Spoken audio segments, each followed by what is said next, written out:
Ever feel like, the world's about to end? Seriously ending.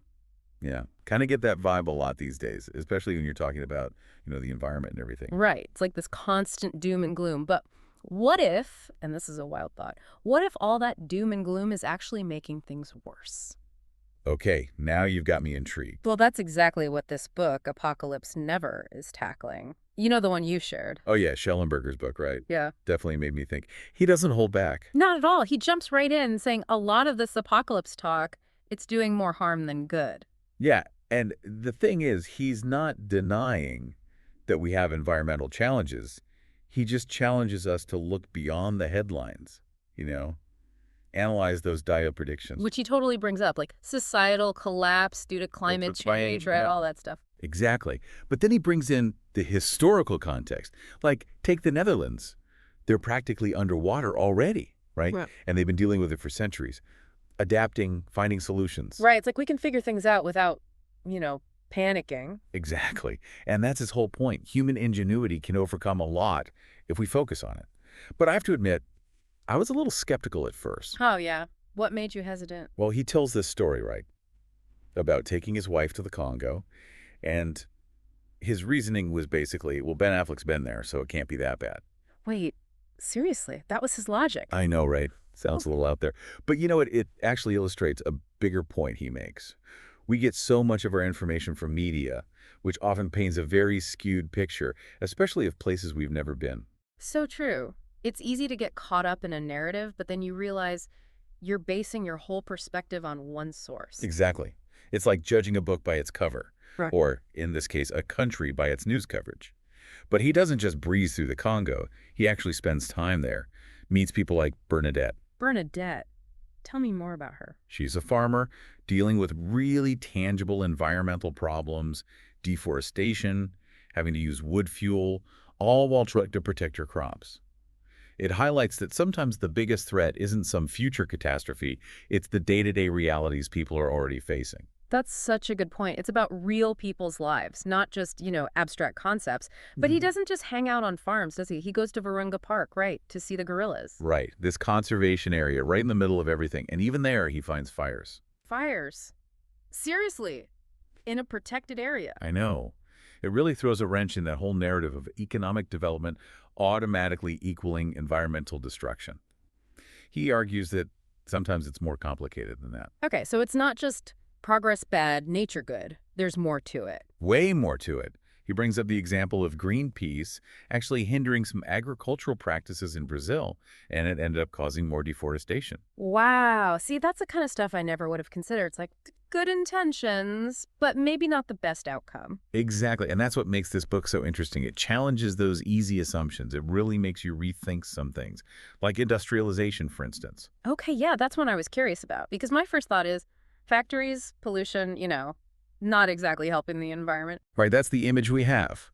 But he tells this story about Supardi, this young factory worker in Indonesia. Okay, what's her story?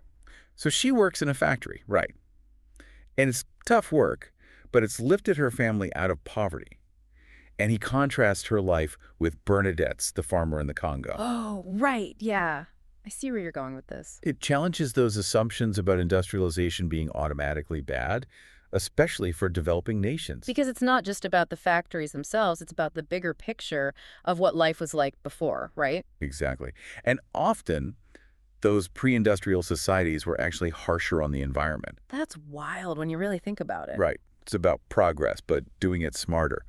Although he does go after renewable energy a bit, which I know can be a hot topic. It feels like you can't criticize renewables these days without someone jumping down your throat. But what's his issue with them? Well, he's not saying they're useless. He just uses this example of that solar-powered plane, the solar impulse. Yeah, the one with the crazy wingspan. That's the one. And the point is, while it's cool, it's not exactly practical for, everyday travel. It highlights the limitations of where we're at with renewables right now. So it's about being realistic, not just idealistic. Exactly. They have a role to play, but let's not pretend they're the be-all, end-all solution. Now, can we talk about waste for a sec? Oh, man, you're talking about the Great Pacific Garbage Patch. That's the one. Freaks me out. But he makes this interesting point that our obsession with plastic might actually be overshadowing even bigger problems. Really? Like, what? Think overfishing, habitat destruction, things that are having a much bigger impact on the oceans. I've never thought about it like that, but yeah, those are huge problems. Right. It's about seeing the whole picture. And while we're on the topic of potentially controversial things, he also talks about species extinction. Oh boy, here we go. The sixth mass extinction and all that. Yep. But he kind of pokes holes in some of those doom and gloom predictions. Hold on, he's not denying that extinction is happening, is he? No, it's more about how those estimations are made. He digs into the models used and points out that they often rely on this thing called species area relationships, which can overestimate extinctions based on just habitat loss. So, like, just because a habitat shrinks doesn't mean everything living there goes extinct? Exactly. It's not that cut and dry. And get this, he even says that sometimes introducing new species can actually increase biodiversity in certain areas. Wait, really? That's wild. Right. It goes against everything we think we know. Totally changes your perspective. So we've got the apocalypse narrative, the renewable energy debate, and now even extinction is getting a second look. But what about this whole idea of environmentalism being like a secular religion? That one really threw me for a loop. Right. It's a bold claim. But he's saying that for a lot of people, environmentalism has taken on this role that traditional religions used to have. Providing a sense of meaning, purpose, even rituals in a way, like those reusable bags, almost like a badge of honor, you know? Exactly. And the language used often mirrors religious terms: sin, guilt, apocalypse. It's heavy stuff. No kidding. And that kind of language, it can be really powerful, but it also makes it hard to disagree, you know? Totally. It creates this us versus them mentality.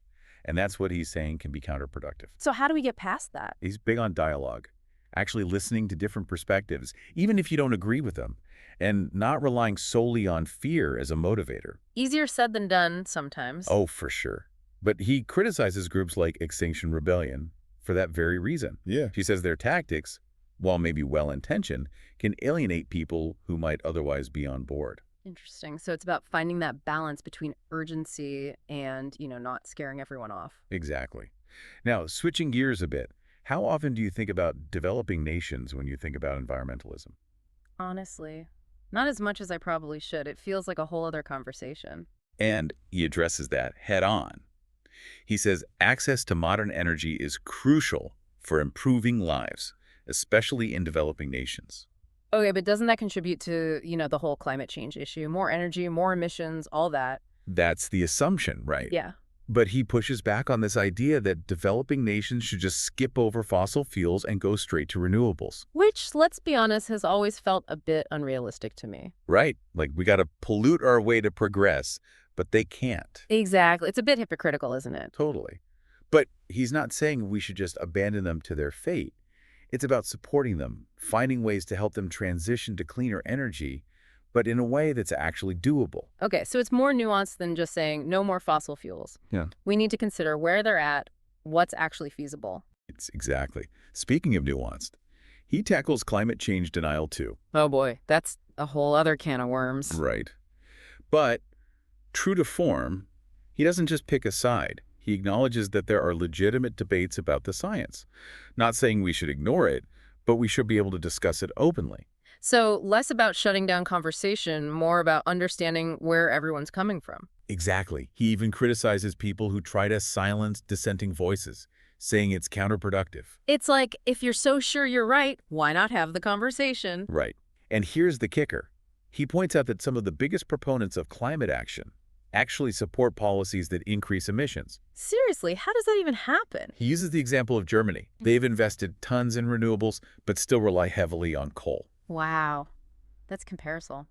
Ironic isn't the word. It really highlights that this isn't simple. It's complex, it's messy, and good intentions don't always equal good outcomes. It's kind of mind-blowing when you realize how much complexity there is, even in something like climate change that we think we understand. But speaking of complex, he gets into money and politics in environmentalism, and I feel like that's a whole other minefield. Right. No one wants to touch that with a 10-foot pole. Yeah. But he dives right in, saying we can't ignore how much influence money and power have on these discussions. Because everyone's got a stake in it, right? Environmental groups, corporations, governments. Exactly. And he's not afraid to call out hypocrisy, Yeah. even among those big-name environmental philanthropists. Oh, yeah. Anyone we might know. He doesn't name names, but he points out that often those with the loudest voices also benefit the most from certain policies or narratives. It's Ugh. about following the money, right? Always. So it's not always as simple as they're saving the planet. It's more like, what else are they getting out of this? Exactly. And that lack of transparency can really erode trust, don't you think? Absolutely. It's like, are we actually talking about solutions or just agendas? It's a tough one. Now, this has always bugged me. The whole tension between protecting the environment and, letting economies grow. Oh, tell me about it. It feels like you have to choose between, like, saving trees or having jobs. Right. But he challenges that whole assumption that economic growth is inherently bad for the environment. Really? I'm listening. He argues that as technology advances, we can become more efficient, less wasteful. Think about it, a lot of environmental damage happens in poorer countries, not richer ones. That's an interesting way to look at it. So it's not about stopping progress. It's about making sure that progress is actually beneficial for everyone in the long run. Exactly. Sustainable development, that's the idea. Now let's talk about something that always gets brought up. Overpopulation. Oh, yeah, the too many people on the planet argument. That's the one. But he pushes back on that, saying it's more complicated than that. Because it's not just about how many people there are, but how we're using resources, right? Exactly. He says global population growth is actually slowing down. And a lot of the environmental problems we see are more about overconsumption than overpopulation. So blaming everything on population growth is a bit of a cop-out then. You could say that. He's more focused on empowering women, education, things that actually address the root causes of these issues. That makes sense. Give people agency, improve their lives, and those problems often solve themselves. Right. It's a more holistic approach. Now, one thing I found fascinating was the section on history of environmentalism. Oh, yeah. That's not something you think about every day. I know, right. But he traces how the movement has evolved over time, from those early days of wilderness preservation to the broader concerns we have now. So it hasn't always been about climate change and plastic straws. Not at all. He talks about Aldo Leopold, Yeah. Rachel Carson, those early figures. It's fascinating how their ideas shaped the movement we know today. See, I love this kind of stuff. It's like understanding where we are now. We got to see where we came from. But he talks about environmental justice too, right? That feels more recent. Definitely. And he ties it into this idea that environmentalism isn't just about saving nature. It's about social justice, too. Making sure everyone has access to clean air, clean water, all of that, regardless of where they live or how much money they have. Exactly. It's about equity, inclusion, making sure everyone benefits from a healthy environment. But enough about the problems. Let's talk about solutions for a sec. All right. One thing I appreciate about Shellenberger is his focus on technology. He seems to think we can innovate our way out of some of this. Right. He's not anti-tech at all. If anything, he sees it as essential. Totally. He talks about things like more efficient cars, renewable energy, even stuff like nuclear power, which I know can be controversial. Yeah, that one always gets people riled up. But his point is, we need to be open to all options. Let science guide us, not just, fear or ideology. So it's not technology bad, it's how can we use technology to create a better future? Exactly. Though even with all the fancy tech in the world, we still need people to make different choices, right? Okay, so what's the call to action? What are we supposed to do with all this information? Well, he's a big believer in individual action, but he's also realistic. We're not going to recycle our way out of climate change. No amount of reusable bags is going to fix everything. Exactly. He says we need both individual and systemic change. We need to change our own habits, but also push for policies that promote sustainability, hold corporations accountable. Make it easier for people to make good choices, even if it's not always the most convenient or the cheapest option. Exactly. It's a multi-pronged approach. So it's not about feeling hopeless. It's about realizing there's a lot we can do, both in our own lives and on a larger scale. Precisely. Yeah. And that's what makes this book so powerful, I think. It's not just doom and gloom. It's a call to action. It's about understanding the complexities, having those tough conversations, but ultimately not giving up. Absolutely. It's about reclaiming a sense of agency, Yeah. recognizing that we're not powerless, that we can create the future we want to see. And maybe that future isn't the apocalypse after all, huh? Let's hope not. This deep dive has been a wild ride. Thanks for taking us through it. Anytime. Glad we could dig into this together.